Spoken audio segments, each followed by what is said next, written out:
পারিবারিক কারণে Windies series থেকে ছুটি চেয়েছেন মুস্তাফিজ। শারজায় আফগানদের বিপক্ষে প্রথম ওয়ানডেতে আঙ্গুলে চোট পান মুশফিক, ছিটকে যান সিরিজ থেকে। সেরে উঠতে 1 মাসের মতো সময় লাগায় উইন্ডিজ সফরের টেস্ট সিরিজও মিস করছেন। বিতর্ক, নিরাপত্তা শঙ্কায় মিরপুরে বিদায়ী টেস্ট খেলা হয়নি সাকিবের। এই ফরম্যাটে কানপুরেই হয়তো শেষ হয়ে গেছে। উইন্ডিজ সিরিজের দলে তার না থাকা সেই সম্ভাবনায় জোরালো করেছে। অসুস্থতার কারণে সাউথ আফ্রিকা সিরিজের দ্বিতীয় টেস্ট মিস করেন লিটন দাস। নেই আফগানিস্তানের বিপক্ষে ওয়ানডেতেও।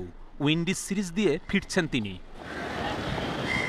কন্ডিশন বিবেচনায় দলে 4 পেসার। প্রোটিয়াদের বিপক্ষে না থাকা শরীফুলকে ডাকা হয়েছে। স্পিনার নাঈম হাসান বাদ পড়লেও টিকে গেছেন অভিষেকের অপেক্ষায় থাকা হাসান মুরাদ। চোট ও পুনর্বাসন শেষে 16 মাস পর মাঠে নেমেছেন এবাদত। টাইগার পেসার পুরো রিদমে বল করবেন এনসিএলে। তবে উইন্ডিজ সফরের দলে তাকে ফেরানো হয়নি।